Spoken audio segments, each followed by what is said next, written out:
Muy buenos días a todos. Muchas gracias, bienvenidos y gracias por participar de nuestro webinar. Vamos a dar unos minutitos para que todos se terminen de unir. En un par de minutos damos inicio.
Bueno, muy buenos días a todos.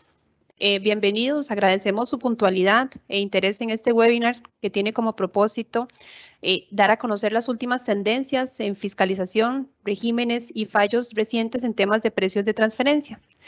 Los invitamos cordialmente a escanear el código QR que están visualizando en este momento y completar el formulario con el propósito de compartirles la presentación y grabación de este evento y más información de nuestros expertos. El día de hoy nos acompañan nuestros expertos, el señor Lucas Rodríguez, el cual es socio de precios de transferencia de BDO en Panamá.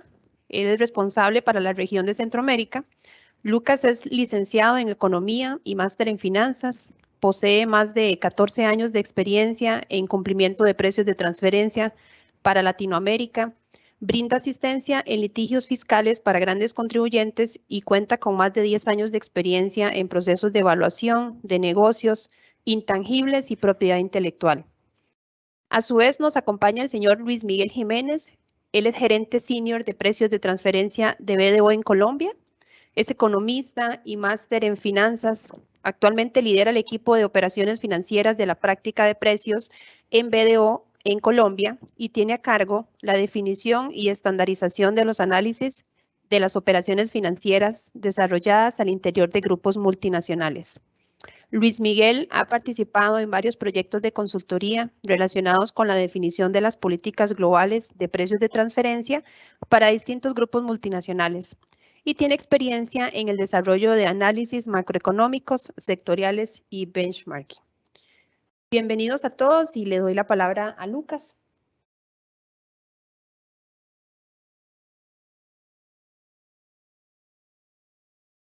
Muchas gracias.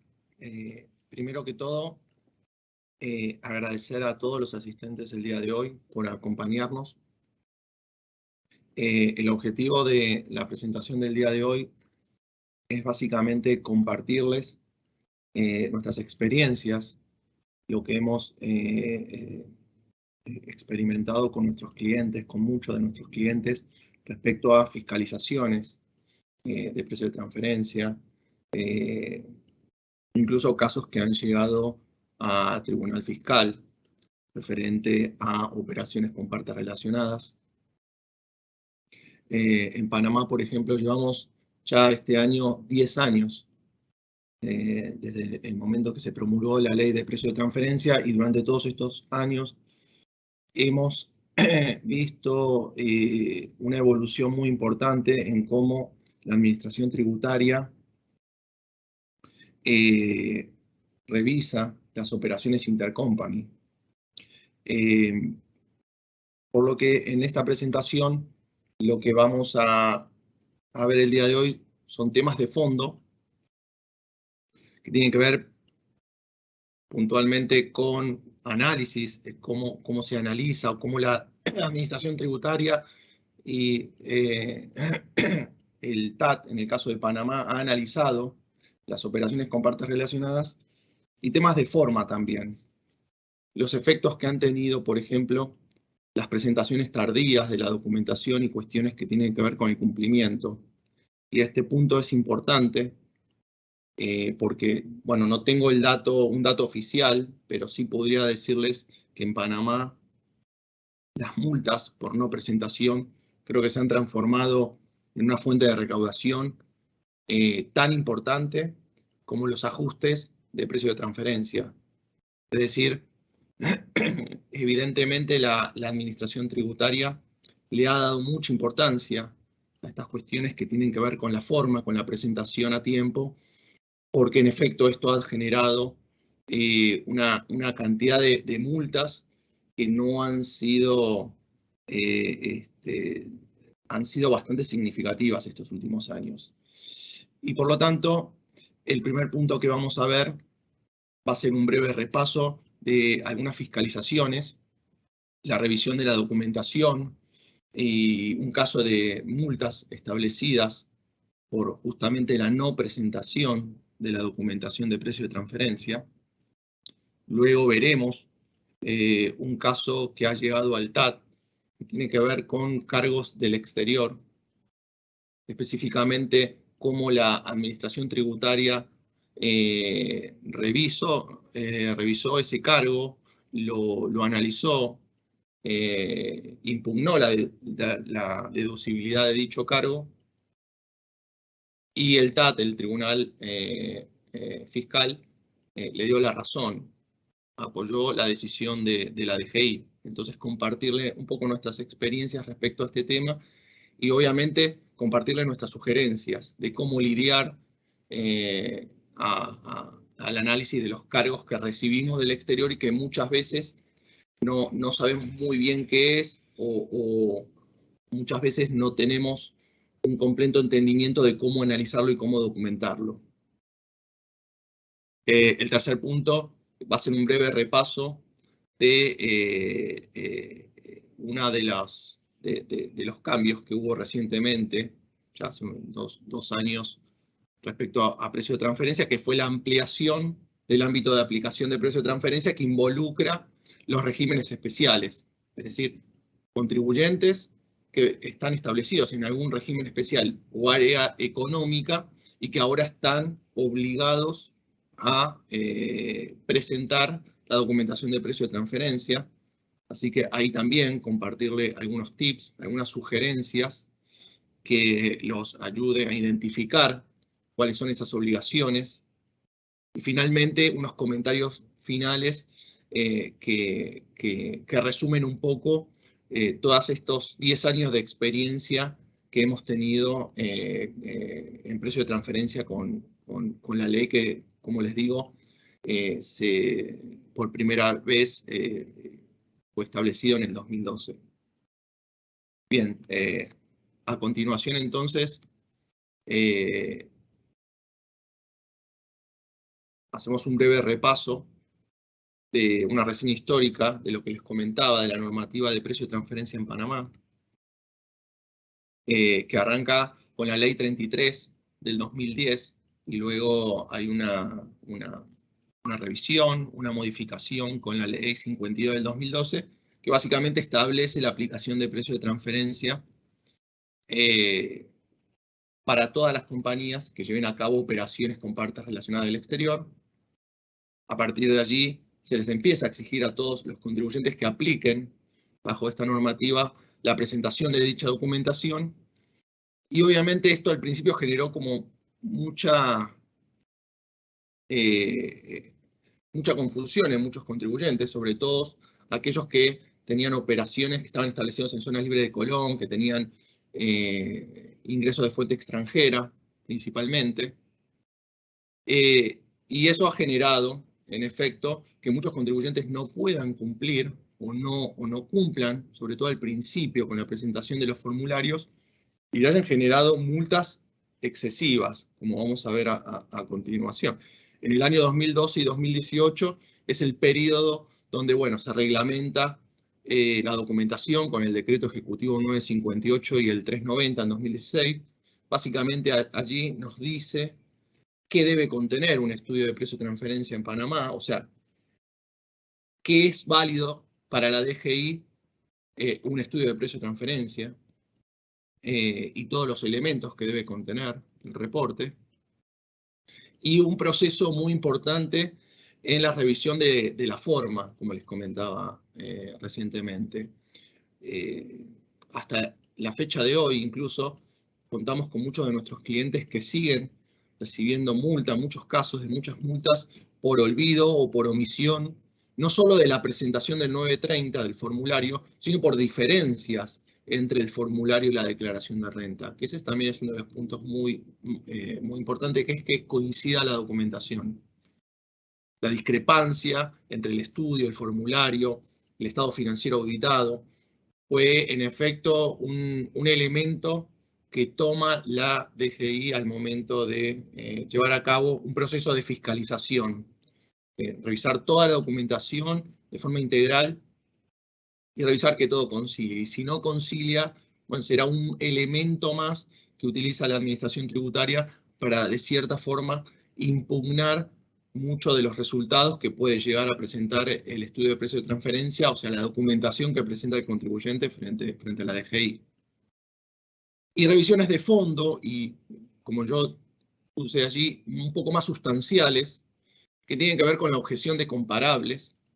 Es decir, la DGI se involucra en el estudio, revisa las comparables, revisa sus funciones y un poco hace el match de si esas funciones, activos y riesgos, en cierta manera, lo que a veces llamamos el perfil funcional o de la compañía, un poco valida con la del contribuyente, y a partir de allí, si no, empezar a descartar comparables escogidas por el contribuyente y bien seleccionar nuevas.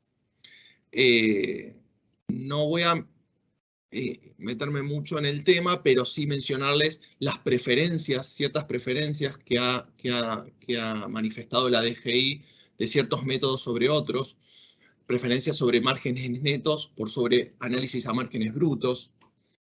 Esto es importante al momento de analizar, ¿no?, la fortaleza, por así decirlo, del estudio o del análisis de precio de transferencia de un contribuyente, qué tipo de método se utiliza y si eso frente a una administración tributaria puede generar algún tipo de controversia o de diferencia versus los criterios que utiliza la DGI. Otro punto importante es la objeción de los otros ingresos. Hemos visto muchos casos del TAT donde al momento de estimar el margen de rentabilidad de la compañía, muchos utilizan dentro de los ingresos operativos los conceptos de otros ingresos que muchas veces encontramos en los estados financieros auditados. La DGI ha mencionado que otros ingresos no son aplicables al momento de estimar el margen operativo y el TAT efectivamente le ha dado la razón. Otros ingresos debe descartarse en la estimación de los márgenes de rentabilidad. Y la validez de la información segmentada, o sea, que el contribuyente sea capaz de segmentar información es muy importante al momento de analizar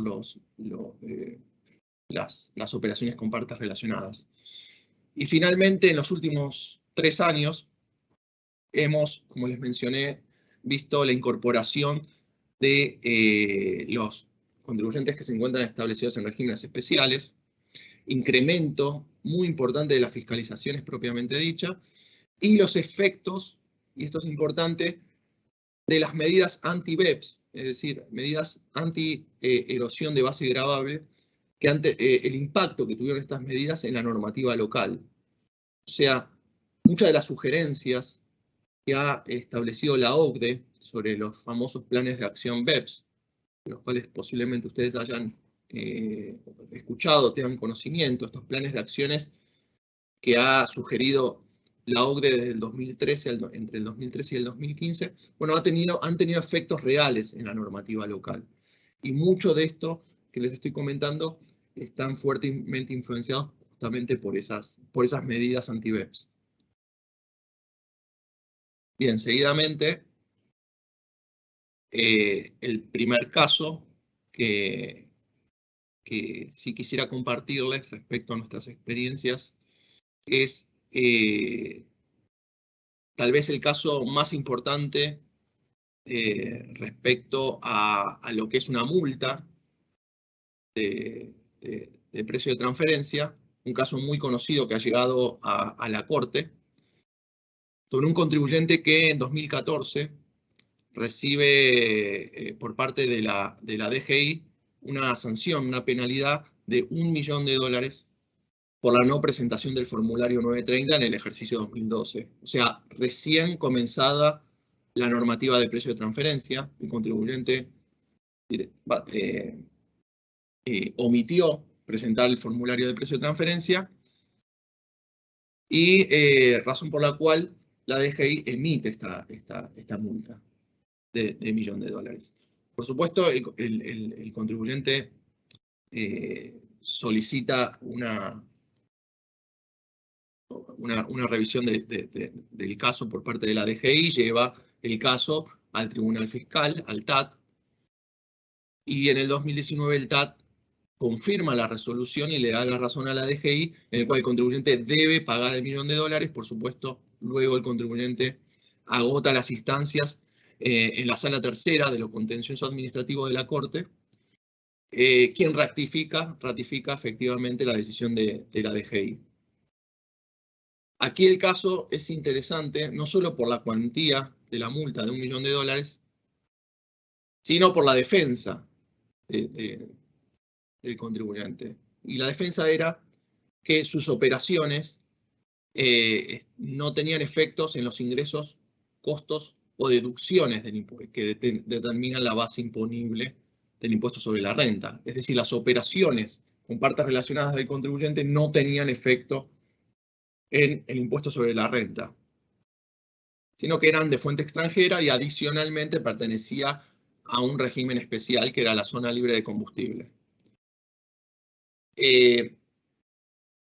Como fue escrita realmente la normativa en aquel momento, muchos contribuyentes cometieron el mismo error de no presentar sus operaciones con partes relacionadas en el formulario 930 en la medida que su operación era de fuente extranjera.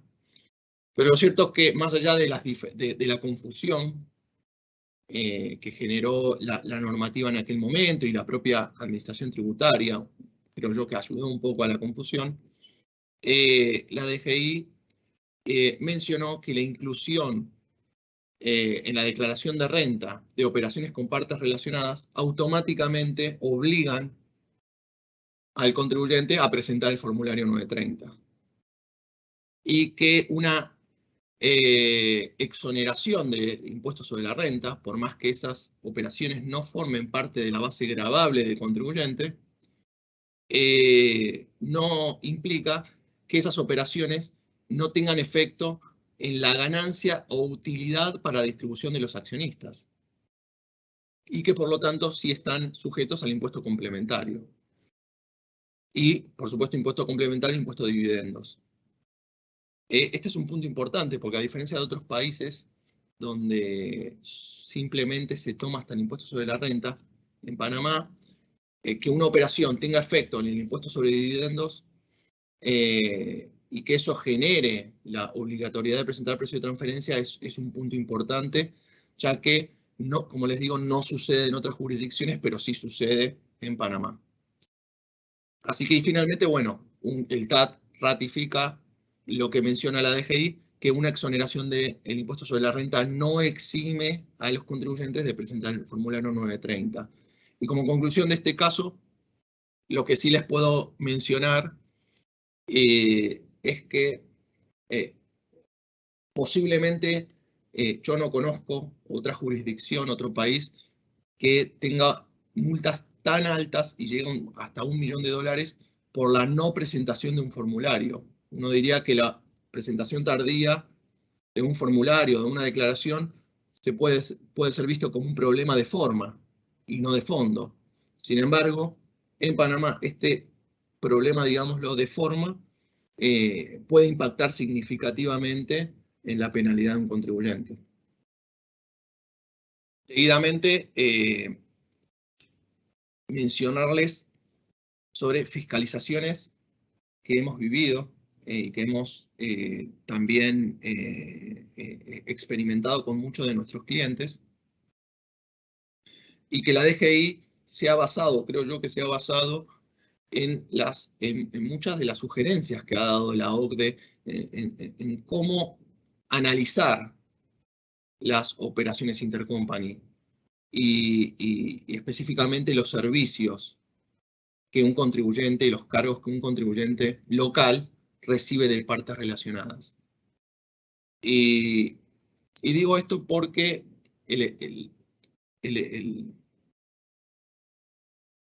efecto que tuvo las normativas anti-BEPS en Panamá, y no solo en Panamá, diría yo en todo el mundo, se ve en los planes de acciones 8, 9 y 10, que se analiza o que tiene como objeto garantizar que los resultados de precio de transferencia estén alineados con la creación de valor. Y allí es un punto importante para detenerse. Hoy en día, toda fiscalización por parte de la Administración Tributaria, en alguna medida, tiene como objetivo este punto que menciona los planes de acción 8, 9 y 10. ¿Dónde está la creación de valor? Y en lo posible que se tribute donde el valor, donde se cree valor, o sea, donde haya sustancia, más allá de lo que diga un contrato o lo que diga una factura. Y en la medida que la creación de valor y la sustancia cobra importancia, se incrementa el riesgo de no deducibilidad de los cargos y servicios que un contribuyente recibe.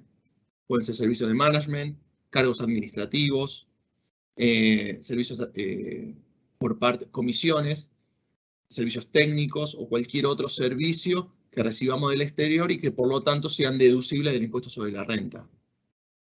En ese sentido, la DGI ha basado muchas de sus fiscalizaciones en el artículo 762G del Código Fiscal, que básicamente nos dice que para que los gastos por servicios sean deducibles, deben darse dos condiciones importantes: que sean efectivos y que produzcan o puedan producir una ventaja o utilidad a su destinatario. Y este es importante por lo que vamos a ver seguidamente, que es el caso que les quiero compartir respecto a un fallo que ha llegado al Tribunal Fiscal en Panamá, que tiene como antecedente un caso que comenzó en 2015, cuando la DGI le solicita al contribuyente toda la documentación de precio de transferencia, que involucra, por supuesto, el estudio de precio de transferencia, pero también toda documentación, soporte o complementaria que la DGI considere necesaria. Una vez solicitada la documentación, la DGI le comunica en 2017 a este contribuyente que ha sido seleccionado para una auditoría y, por supuesto, emite una resolución solicitándole toda esta documentación adicional que va a ser parte de la auditoría o el proceso de auditoría. Entre 2018 y 2019 se da primero la resolución por parte de la DGI emitiendo un ajuste de precio de transferencia, y finalmente en 2019 la apelación del TAT, que en cierta parte le da la razón a la administración tributaria. El caso es un caso un poco complejo donde se habla de muchos temas, pero el más importante tiene que ver con los servicios. En la fiscalización y en la auditoría propiamente dicha de la DGI, la Administración Tributaria halló múltiples inconsistencias en la documentación de precio de transferencia en el estudio. En primer lugar, discrepancias entre la declaración de renta y el formulario de precio de transferencia. Discrepancias entre el formulario y el estudio de precio de transferencia. Imprecisiones entre el estado financiero y la documentación contable. Y por supuesto, todo eso llevó a que la Administración Tributaria concluya de que tantas discrepancias implican que el contribuyente pudo no haber analizado de forma correcta sus operaciones con partes relacionadas. O sea, cuestiones que pueden entenderse como de forma, terminaron convirtiéndose en situaciones o problemas de fondo. Más allá del rechazo también del método y de las comparables, otro aspecto importante fue que cuestionó las facturas que había recibido de su parte relacionada de Costa Rica. Básicamente eran gastos administrativos que eran deducibles del impuesto sobre la renta.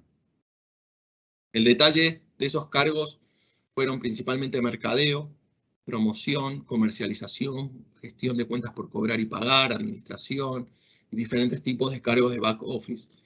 Este tipo de cargos y este tipo de situaciones es muy común en los contribuyentes en Panamá, de recibir cargos de entidades relacionadas. Y finalmente, el fallo del TAT tuvo que ver con si el servicio finalmente es deducible o no del impuesto sobre la renta, producto de algunas inconsistencias en la documentación de parte del contribuyente. Seguidamente vemos que halló la DGI. Y aquí quiero destacar qué mencionó el Tribunal Fiscal respecto al artículo que yo les mencioné recientemente del 762G, que menciona los elementos que se deben dar para que un cargo sea deducible del impuesto sobre la renta. Y este 762G menciona que primero esos cargos se valorarán de acuerdo a criterios establecidos en este capítulo, es decir, deberán ser valorados según el principio de libre competencia, y luego, como les mencioné, deberán ser efectivos y produzcan una utilidad al destinatario. Y estos dos elementos son importantes, porque el primer elemento nos dice que un cargo debe cumplir con el principio de libre competencia, es decir, lo que usualmente se hace al analizar un servicio. Se analiza si el marco que aplica la entidad relacionada del exterior está dentro de un rango razonable de mercado.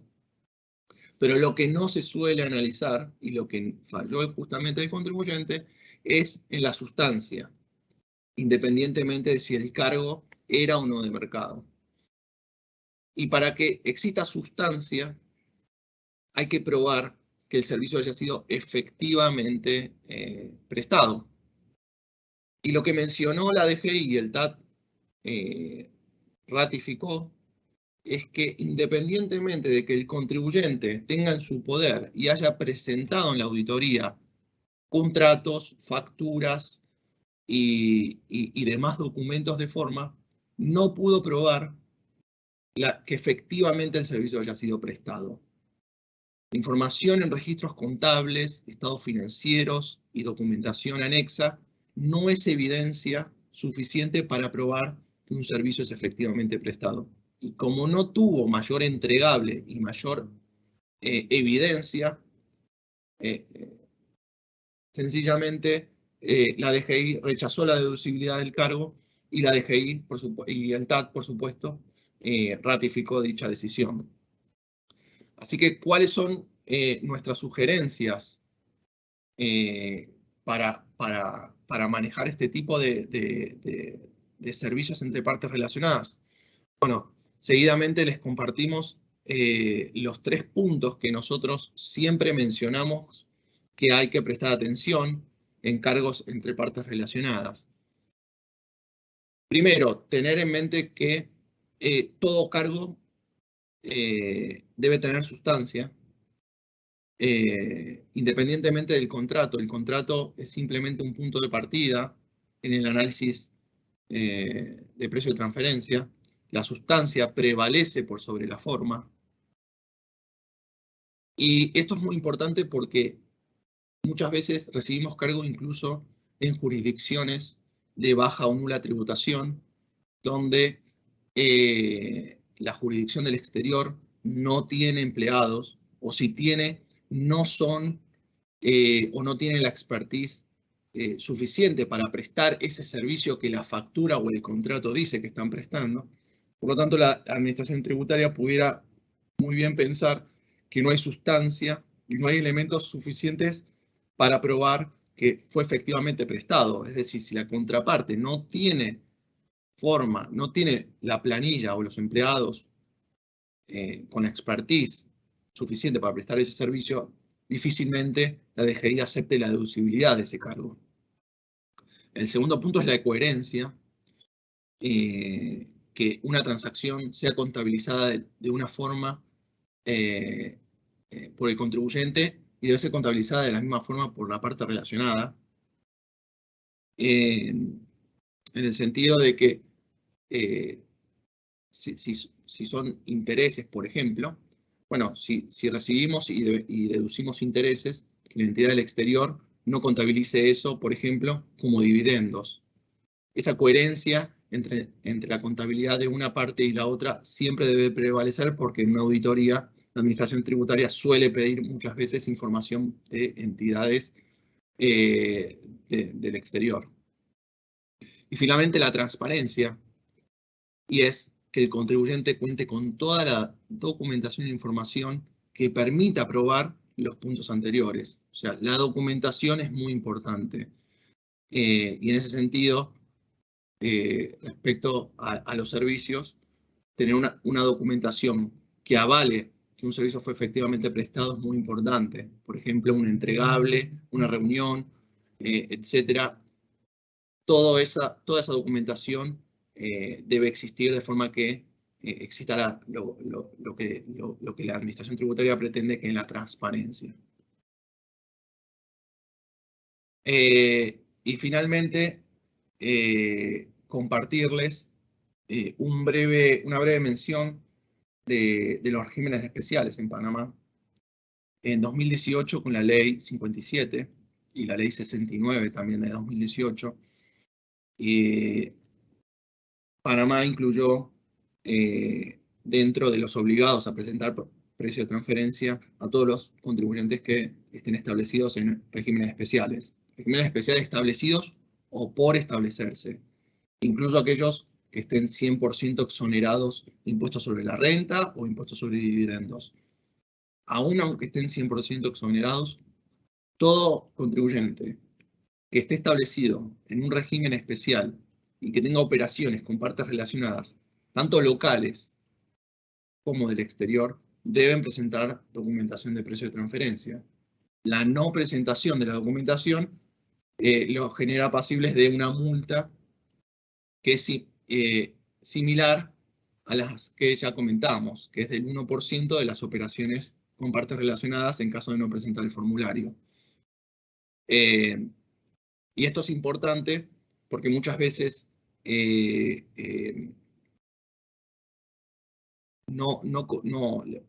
aún hoy muchos contribuyentes que tienen establecidos en regímenes especiales no contabilizan presentar 930 a sus partes relacionadas locales. Y una característica que tiene la normativa en Panamá que otros países no tienen es que la obligación muchas veces puede generar no solo una multa, sino una potencial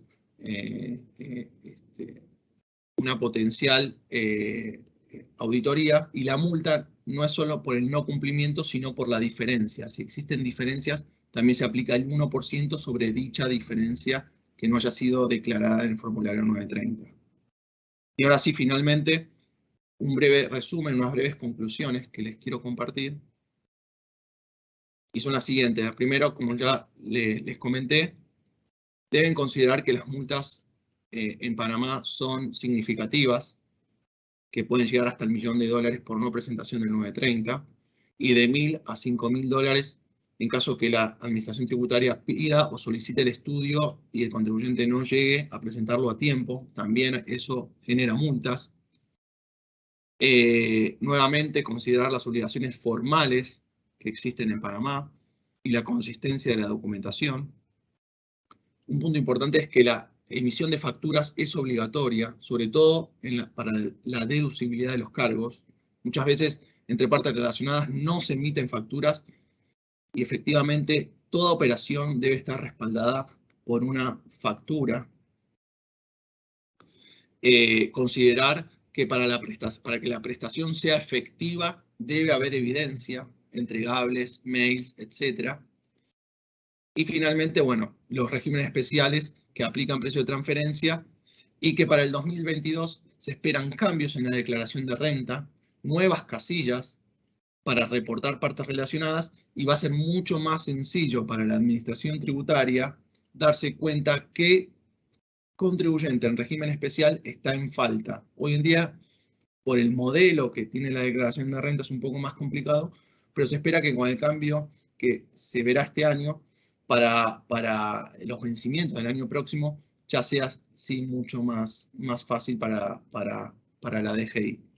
Y con esto doy por terminada la parte de la experiencia en Panamá, y le paso la palabra a Luis, que les va a comentar sobre las experiencias en Colombia. Muchísimas gracias.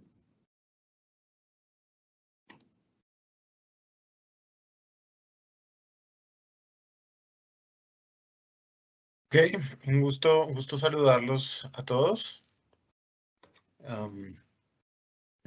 Como lo comentaba Lucas, nosotros en Colombia y en general en Latinoamérica tenemos regímenes de precios de transferencia que son muy similares y que abarcan unas revisiones de parte de los fiscos que también son, digamos, consecuentes con esa realidad en la que están la gran mayoría de países en Latinoamérica, y es que son compañías en su mayoría subsidiarias de grupos multinacionales, y estamos muy abocados hacia los formalismos.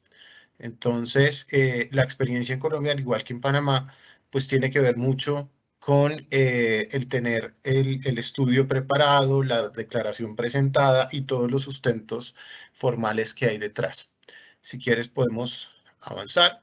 En Colombia, digamos que el régimen de precios de transferencia ya lleva casi 20 años desde su incorporación, por allá en una reforma del 2003, y se ha ido complejizando cada vez más en función a los lineamientos y directrices de la OCDE, que Colombia ha seguido casi que, digamos, ha calcado las directrices en el ordenamiento local, y digamos que a raíz de las evoluciones que comentaba Lucas respecto de las acciones BEPS, que son acciones que se emitieron para evitar la erosión artificiosa de la base gravable de muchos de los contribuyentes, en particular de los grandes grupos multinacionales. A partir de allí se ha visto una evolución mucho más hacia los aspectos de fondo, es decir, hacia las correcciones, por ejemplo, de las declaraciones tributarias de los contribuyentes, en donde se rechacen o se incluyan ingresos asociados a transacciones con partes relacionadas que no fueron adecuadamente valoradas por el contribuyente. Entonces, hemos visto una evolución de aspectos meramente formales en los primeros inicios del régimen en Colombia. Luego, fiscalizaciones que estaban muy enfocadas en ciertos sectores y en resultados de la compañía, y ahora fiscalizaciones, digamos, en el mundo de BEPS, que abarcan un gran número, una información más relevante para el fisco, porque no solo tiene la información de la compañía local, sino que ahora, por lo menos en el ordenamiento colombiano, también tiene información del grupo multinacional a través de los reportes del país por país y el informe maestro. Siguiente, por favor. Entonces vemos en Colombia hay, digamos, tenemos varios detonantes de fiscalización, o sea, cuando como contribuyentes tenemos que estar alerta, ¿cierto? De tener muy al detalle nuestros informes y documentos formales que soportan las transacciones con vinculados. Digamos que cuando cuando pertenecemos a un sector considerado como riesgoso o estratégico en el país, por ejemplo, cuando somos exportadores de materias primas. Colombia es un país por excelencia exportador de materias primas, y ello genera que las compañías que están en este sector pues estén en la mira de la autoridad tributaria, ¿cierto? Así que muchos de los programas de fiscalización van atados hacia sectores particulares, y tenemos que, si estamos en un sector de estos, si somos grandes contribuyentes, pues vamos a estar en la mira de la autoridad tributaria, con lo cual pues debemos tener unas políticas bien robustas en materia de precios de transferencia. También se generan fiscalizaciones en función de la comparación de las rentabilidades que yo puedo obtener en un ejercicio particular con las del sector al que yo pertenezco. En Colombia, la autoridad tributaria tiene opción, a través de los reportes a la Superintendencia Financiera, de revisar, entre otras cosas, las rentabilidades de un sector económico particular y compararlas conmigo. Esa revisión, digamos, inicial puede detonar oficios de la autoridad tributaria en donde me dice su rentabilidad no está acorde con las del mercado, y en presencia de operaciones intercompany de una vez me va sugiriendo que la revise a efectos de constatar que se han hecho a valor de mercado. Entonces, esta es otra de los detonantes, las rentabilidades operativas. Si son muy bajas o incluso si yo tengo pérdidas recurrentes, ello puede detonar una fiscalización de la autoridad tributaria. Otro punto relevante son las transacciones realizadas con paraísos fiscales. Vemos que allí la DIAN entiende y hay un régimen mucho más riguroso cuando se trata de operaciones con paraísos fiscales, aun cuando éstas se desarrollan con terceros domiciliados en estas jurisdicciones, para los cuales aplica también en Colombia el régimen de precios de transferencia. Entonces, si tengo operaciones recurrentes con regímenes como Hong Kong, ¿cierto?, que son habitualmente regímenes muy utilizados como centros de distribución por grupos multinacionales o por distintos proveedores que yo pueda tener como contribuyente en Colombia, allí voy a tener riesgos de fiscalización latentes. Otros puntos que generan detonantes son las solicitudes en saldos a favor. Evidentemente allí la autoridad tributaria va a revisar que las condiciones que detonaron en ese saldo a favor pues estén apropiadamente calculadas por el contribuyente en su declaración de renta. Y otro punto también que con frecuencia genera fiscalizaciones son las denuncias. Las denuncias que hacen personas sobre la actividad económica de un contribuyente, que llevan a la DIAN a revisarle su información financiera. En el siguiente slide, entonces, vemos algunas de las fiscalizaciones de forma.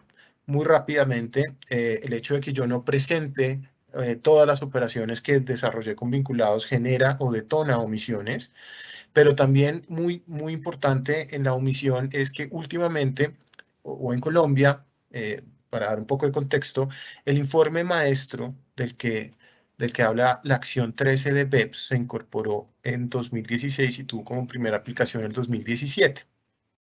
Ese informe es muy nuevo para la autoridad tributaria y por ahora las fiscalizaciones respecto de ese reporte se han enfocado en la forma. Y particularmente el ordenamiento colombiano incluye todas las secciones que deberían incluir ese reporte maestro, al que están obligados los contribuyentes que tienen que presentar informe local en Colombia y adicionalmente son parte de un grupo multinacional. Entonces, la fiscalización está enfocada en la forma. Si el documento no tiene alguna de las secciones que incluye el ordenamiento, aun cuando esa sección no le aplique al contribuyente, de todas formas, por no incluirla y por no redactar que no está, digamos, o que no es aplicable al grupo, se genera una sanción por omisión. Y estas son particularmente gravosas y están en la mira del fisco. O sea, el fisco ha iniciado unos programas sistemáticos de fiscalización para revisar el informe maestro de los contribuyentes, con lo cual aquí la invitación para evitar sanciones de este tipo de omisión, ¿cierto?, es revisar que el informe, si se prepara por la subsidiaria del grupo, en el caso específico de Colombia, pues incluya todas las secciones, ¿cierto? Y si es preparado por el grupo, por la matriz controlante del grupo en el exterior, pues que se revise de todas formas en Colombia a efectos de acreditar que están todas las secciones incluidas, porque es una de las más comunes sanciones de forma que hoy por hoy se están aplicando en el país. Otras sanciones son de inconsistencias. En esta, muy rápidamente, en Colombia existen diversas formas en las que le llega información al fisco. Una de esas es el reporte de información exógena, que es este reporte en el cual incluimos todas las transacciones y montos de las operaciones realizadas con terceros por un contribuyente y se informan a la DIAN. Esa información la DIAN hace cruces respecto de lo que le informamos en precios de transferencia, y cuando la información no es coincidente, allí se inicia una fiscalización y puede detonar en sanciones por inconsistencias, ya sea en la información exógena o en la información de precios de transferencia. Un tema de forma y que genera fiscalizaciones más de fondo es la presentación extemporánea. No hay cosa, digamos, que alerte más a la autoridad tributaria y que genere una revisión de la información que la presentación extemporánea de obligaciones. Entonces, tenemos muchos programas de fiscalización que pues inician con la revisión de si el contribuyente liquidó adecuadamente las sanciones por extemporaneidad, pero después van y revisan el informe maestro, y ello detona en potenciales nuevas sanciones asociadas a la presentación extemporánea. Luego tenemos las sanciones. En el siguiente slide están ya los temas de fondo que tienen que ver con el cumplimiento del principio de plena competencia, es decir, con observar que las operaciones que yo haga estén pactadas de acuerdo con lo que yo hubiera pactado con terceros independientes. Y allí tenemos que habitualmente, cuando los contribuyentes tienen una rentabilidad que a nivel operativo, es decir, considerando no solo los costos, sino además los gastos operacionales de ventas y administrativos y otros, cuando esa rentabilidad operativa es muy baja, la DIAN tiende a cuestionar el análisis que se aplica. Normalmente, y muchos grupos multinacionales aplican como política de precios de transferencia el asignar un margen bruto objetivo a la subsidiaria, por ejemplo, en este caso en Colombia, y a veces ese margen bruto no alcanza a cubrir los gastos operacionales y de ventas. Entonces allí la DIAN, la autoridad tributaria, hace nuevamente fiscalizaciones sistemáticas en las cuales intenta probar el principio de plena competencia de esa operación, no a través del margen bruto, sino a través del margen operativo. Entonces aquí la consideración es, si nosotros estamos bajo un modelo de margen bruto, estamos probando nuestros análisis, bien sea con la aplicación del método del coste incrementado o mediante la aplicación del margen de reventa, allí tenemos que revisar si también a nivel de margen operativo estamos bien, y si no, digamos que preparar todo ese acervo probatorio que nos va a permitir defendernos en caso de que la autoridad tributaria intente modificar el método. Generalmente la modificación del método a nivel de margen operativo conlleva ajustes en la declaración de renta. Otros temas, como lo veíamos con Lucas, son el hecho de tener pagos por servicios sin sustancia, ¿cierto? Aparente. Es decir, tenemos cargos recibidos en Colombia por servicios de los cuales no se nota a primera instancia el beneficio, y no sabemos o no tenemos un detalle de realmente qué nos está prestando el vinculado en el exterior. Cuando eso pasa, pues de nuevo pueden generarse fiscalizaciones que detonen en el rechazo de la deducibilidad de sus gastos. Como les decía, cuando los contribuyentes presentan pérdidas recurrentes, en particular cuando nosotros decimos que la subsidiaria en el país, en Colombia, presenta un tipo de perfil de riesgo limitado, es decir, que en Colombia no se desarrollan funciones complejas, no se involucran los activos más importantes del grupo y por ende no se asumen los riesgos más relevantes del negocio del grupo. Pues allí lo que el fisco espera es que la rentabilidad del contribuyente, si bien sea baja, sea constante y positiva. Entonces, cuando tenemos compañías con perfil funcional aparentemente bajo, digamos de bajo riesgo, pero está incurriendo en pérdidas recurrentes, pues allí tenemos fiscalizaciones que pueden generar ajustes en rentas. Y luego tenemos fiscalizaciones asociadas a pagos por regalías sobre intangibles que potencialmente no haya una evidencia clara de cómo se están explotando en el país.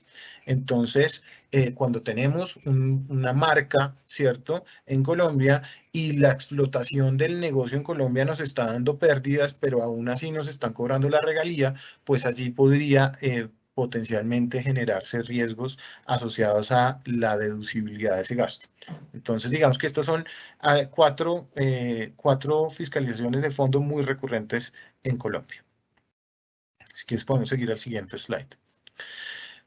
Muy rápidamente, quería exponerles acá unos fallos de la máxima instancia en Colombia, que es el Consejo de Estado. Normalmente, cuando hay aspectos o controversias de fondo entre el contribuyente y la DIAN, que es la Administración Tributaria en Colombia, esas controversias no se dirimen en vía administrativa y tampoco en la primera instancia judicial. Normalmente llega hasta la última instancia, hasta el Consejo de Estado, y es allí donde se hace un pronunciamiento, digamos, de fondo y en derecho sobre esa controversia. Tenemos dos relevantes que quisiera traer acá en la presentación, y es la aplicación de ajustes de comparabilidad. La norma, y esto es común en todos los países, permite que cuando un contribuyente afronta circunstancias particulares, pueda detraer esas circunstancias de su información financiera a efectos de hacerla comparable con las compañías que se están utilizando para construir el rango de plena competencia. Tenemos dos casos. Un caso en el que el contribuyente, en el que el fisco, en ambos casos el fisco controvirtió el ajuste, porque claro, el ajuste es de traer ese efecto que al final es retirar el efecto de la información financiera. Lo que va a hacer es que la rentabilidad de la compañía, pues por supuesto, suba al retirar ese ruido que generan esos gastos extraordinarios.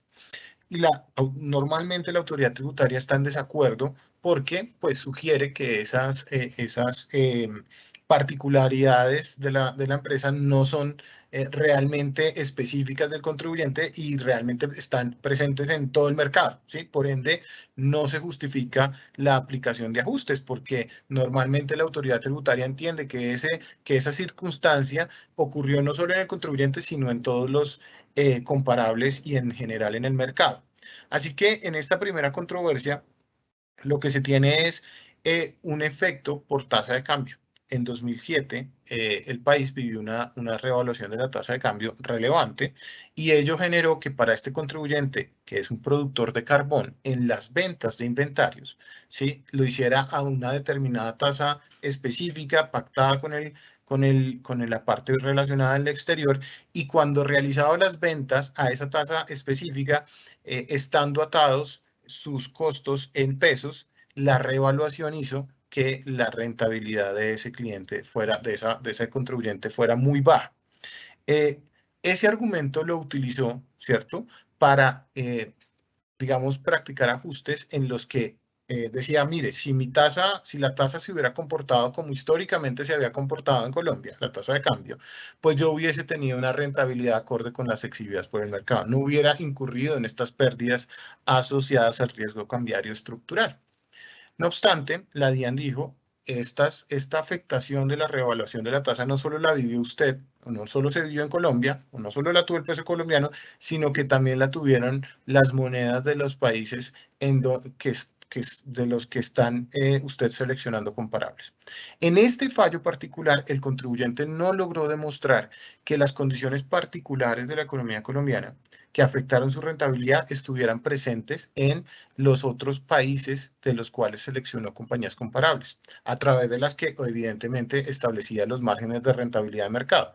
Así que el fallo, en consecuencia, fue contrario al contribuyente, porque este no logró probar que esas circunstancias particulares también no estuvieran presentes en este caso en los comparables. En el siguiente fallo, que está en el siguiente slide, por favor, allí es un caso contrario en el que existen unos gastos extraordinarios asociados a nóminas, y el contribuyente en este caso, que es un manufacturero de vidrio, logró acreditar que esos gastos no estaban en la misma dimensión en las compañías seleccionadas como comparables. Esos gastos fueron particularmente gastos administrativos. Al comprobar el contribuyente esto, fue posible, digamos que a pesar de que la negativa del fisco, en el fallo de última instancia, el Consejo de Estado dio razón al contribuyente, porque él había logrado probar en efecto la circunstancia particular del negocio en Colombia. Entonces, como conclusión, es habitual que se practiquen ajustes de comparabilidad en los estudios de precios de transferencia. Es común que la DIAN, las autoridades tributarias, cuestionen la aplicación de ese ajuste, porque pues evidentemente esos ajustes surgen de condiciones que erosionan la base gravable, ¿cierto?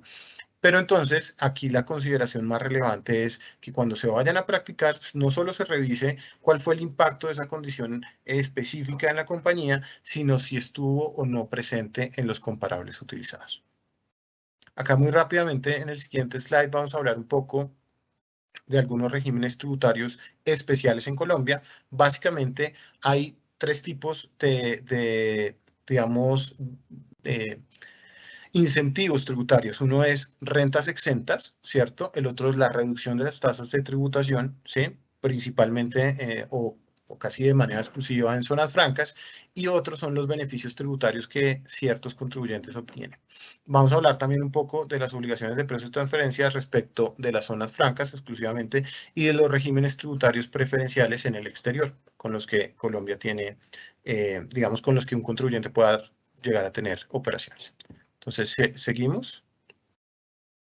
Acá muy rápidamente en Colombia hay oportunidad de obtener rentas exentas cuando incorporamos una sociedad que desarrolla o genera riqueza a través de industrias creativas y en general de desarrollos tecnológicos o de publicidad. Cualquier industria que tenga la vocación de generar la creación de intangibles o en general industrias asociadas a actividades creativas tienen una exoneración de renta hasta por 7 años, es decir, no se paga impuesto si cumplen con ciertos requerimientos.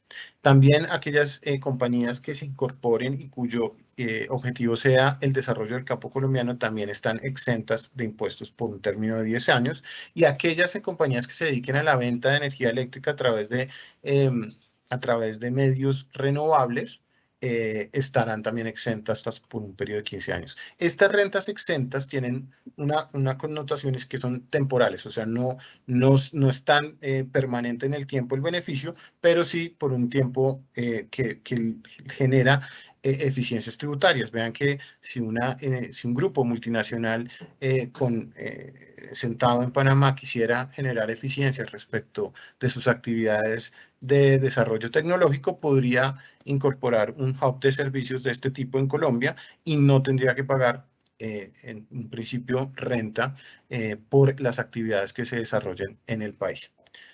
Siguiente. Ahí el siguiente slide habla un poco de los regímenes de zonas francas, y aquí la tarifa, digamos, para ponernos en contexto general de renta a partir del 2022 es 35% de renta en Colombia, pero si se incorpora una sociedad en zona franca, tiene un beneficio del 20%. Aquí hacer una aclaración, y es que son sociedades que tengan una vocación industrial, que se manufacture o se transforme bienes o que provean servicios. Si se dedican a actividades netamente comerciales, no tienen el beneficio del 20%. Pero hay otros beneficios también asociados a incorporar una sociedad en zona franca, que son beneficios aduaneros y de comercio exterior, además de que pues cuando se trae un bien a la zona franca, no se entiende como importado todavía al país, y pues todavía entonces no se liquidarán aranceles e IVAs, sino hasta tanto ese bien se entienda importado realmente al territorio aduanero nacional en Colombia. Si quieres, seguimos con el siguiente. Rápidamente, decirles que a diferencia de lo que ocurre en Panamá, en Colombia, digamos que no, la norma general es que las transacciones con vinculados locales no están sometidas al régimen de precios. No tenemos que presentar formalidades, más allá de que sí tenemos que validar que el principio de plena competencia se cumple. No hay que presentar formalidades en general por las operaciones hechas con vinculados locales, aun cuando estén sometidos a un régimen preferencial. Solo se deben presentar obligaciones cuando se opera con una entidad domiciliada en zona franca, y la obligación la tiene que presentar la entidad que está en el territorio aduanero nacional. Por otra parte, en el siguiente slide, cuando un contribuyente de renta desarrolla operaciones con paraísos fiscales, aunque sean terceros en el exterior o con entidades sujetas a un régimen tributario preferencial, allí la entidad en Colombia va a estar sometida al régimen de precios de transferencia, aun cuando como les digo, esa operación se haga con terceros. El listado de regímenes de paraísos fiscales lo tiene el gobierno, está en el artículo 12251 del Decreto Único Reglamentario en Materia Tributaria, ¿cierto? Y es un listado taxativo, es decir, si la jurisdicción no está allí, no se considera como paraíso fiscal. Entre otras, Panamá no está allí considerada como un paraíso fiscal, que es una pregunta recurrente. Y tenemos otros que son los regímenes tributarios preferenciales.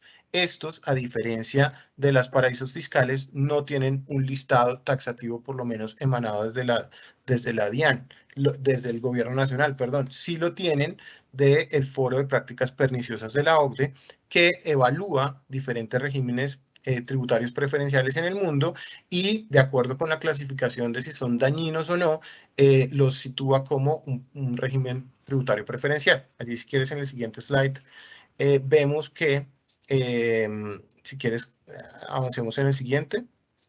Vemos que el Foro sobre Prácticas Perniciosas tiene estos regímenes hoy por hoy como bajo revisión, es decir, son regímenes que o el gobierno no tiene un intercambio efectivo de información o no tienen una tasa de tributación o tienen una tasa de tributación muy baja o no tienen tributación, o son regímenes que bloquean el acceso a empresas del mismo país, es decir, tienen ring fencing, o son regímenes en los cuales no se requiere una sustancia dentro del país para poder acceder a ellos. Entonces, estos son, digamos, los que hoy por hoy están bajo revisión de la DIAN y son los que los contribuyentes en Colombia deberían revisar. Si su contraparte en el exterior está sometida a uno de estos regímenes, tenemos que revisar, de acuerdo con el 260-7, si eventualmente son considerados como un régimen preferencial y, por ende, cualquier operación esté sometida al régimen de precios de transferencia.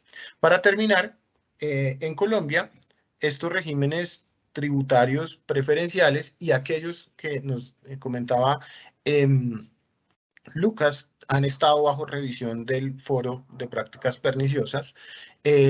No ahora, pero sí desde el 2015 se han revisado esos regímenes y se han modificado en algunos casos para no caer en esta connotación.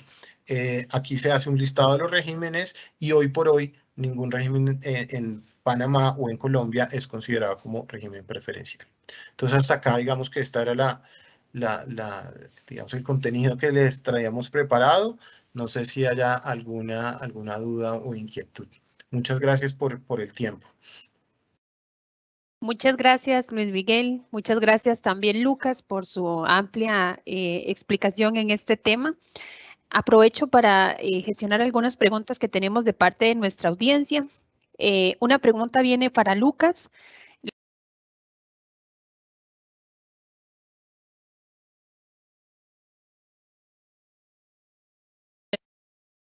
Muchas gracias a todos por su participación. Muchas gracias, Luis Miguel. Muchas gracias, Lucas, por su amplia explicación. A continuación vamos a hacer unas preguntas de parte de la audiencia. Una de ellas es para Lucas. Nos consultan si los otros ingresos están encima de la utilidad operativa, ¿también los están sacando la autoridad?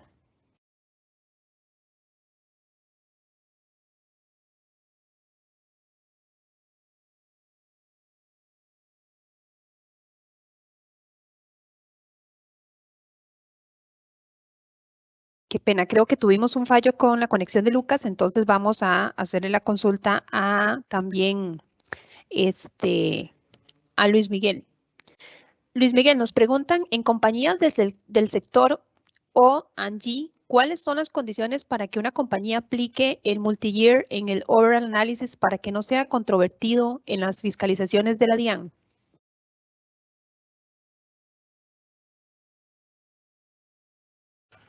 Escúchame, no entendí muy bien la pregunta, ¿me la podrías Claro, se la leo repetir? textual. O podrían eventualmente de pronto hacer que la persona que la tenga nos pudiera comentar un poquito más sobre la consulta. Sobre la consulta. De acuerdo, si la persona está por acá presente, por favor le pedimos tal vez que nos pueda ampliar un poquitito.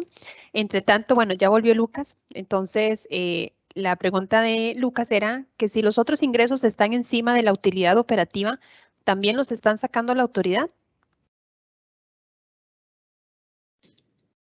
Entiendo que la pregunta tiene que ver si el margen de rentabilidad del contribuyente se encuentra por encima del rango. Entiendo que esa es la pregunta. Si es así, en principio eso no llamaría la atención por parte de la Administración Tributaria, básicamente porque encontrarse por encima del rango no implica un perjuicio fiscal para la compañía local.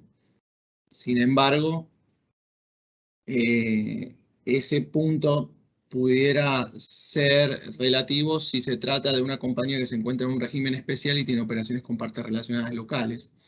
Allí, quien asumiría un potencial riesgo sería la contraparte. Si, por ejemplo, se tratase de un servicio o de un interés que está por encima del rango. Pero en principio no, encontrarse por encima no genera un efecto ni una potencial, o no debería generar una potencial auditoría. Muchas gracias, Lucas. Esta otra pregunta es para Luis Miguel. Nos consultan qué documentos se deben considerar para probar ante la DIAN que los servicios fueron efectivamente prestados. Vale, antes de esa, la del sector oil and gas, entiendo la pregunta, ojalá que la haya interpretado bien, y es, si yo quiero aplicar un análisis, normalmente los análisis de precio de transferencia deberían basarse en un año de rentabilidad del contribuyente comparado con el año, digamos, de los comparables, el mismo año. Ese sería como el análisis ideal. Entonces, si la pregunta aquí es, si a mí este año tuve una condición específica o particular, o tal vez mi ciclo de negocio no es de un año, sino que debería mirar un periodo más amplio de tiempo, ¿cuáles son las condiciones para las que yo aplique un análisis que contemple múltiples años, tanto para el contribuyente como para los comparables? No sé si esa sea la pregunta, pero digamos que lo importante, pues que lo primero que hay que decir aquí es que no hay una fórmula prescriptiva para determinar si yo tengo que aplicar un análisis de un único año o de varios, ¿sí? Debería revisarse las condiciones particulares de la operación de la compañía, el ciclo de negocio, ¿cierto?, del sector en el que estoy, y determinar con base a esas evidencias si lo que yo tengo es una comparación que debería hacerse multianual, o si por la particularidad del sector yo debería tener un análisis año a año, pero potencialmente aplicando ajustes de comparabilidad, porque pues digamos que pudiese tener esa circunstancia particular en el año que prevenga que mi rentabilidad esté situada en las rentabilidades observadas por los comparables. No sé si esto resuelve esa pregunta, si quieres más adelante podemos verla en específico. Ahora, ¿qué documentos deben considerar para probar ante la DIAN que los servicios fueron efectivamente prestados? Como lo mencionó Lucas,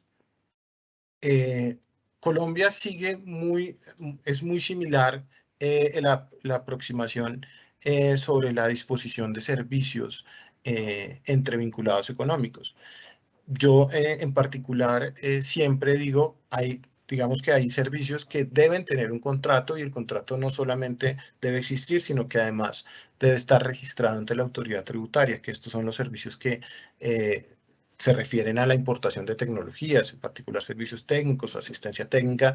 Debe haber un contrato registrado. Pero en general, el punto de partida de la DIAN siempre es la evidencia documental sobre la disposición del servicio. Entonces, lo primero que hay que tener es un contrato entre las partes, y entre más detallados sean las obligaciones, ¿cierto?, y derechos de cada parte, más sencillo será demostrar que en efecto existe un servicio. Entre más complejo sea describir cuál es el beneficio o la actividad que desarrolla la entidad del exterior a beneficio mío, pues más difícil será sustentar ante la DIAN que en efecto el servicio existió. Esto se puede hacer adicional del contrato con los soportes documentales, ¿cierto? En donde se evidencie que realmente me prestaron el servicio. Entregables, correos, comunicaciones, en donde realmente se evidencie la actividad que desempeñó la entidad del exterior. Otro punto relevante aquí es ya cuando estamos inmersos en una fiscalización, es solicitar a la parte del exterior que pueda evidenciar, digamos, esas erogaciones asociadas a la disposición de servicios a Colombia, ¿sí? Que haya una política adecuada y razonable de la asignación del gasto, ¿sí? Y que ello tenga una sustancia detrás, por ejemplo, evidentemente un personal que en el exterior está haciendo actividades a beneficio de Colombia. Creo que si se lograra tener esta información, no habría inconveniente de explicar a la DIAN que en efecto el servicio fue prestado.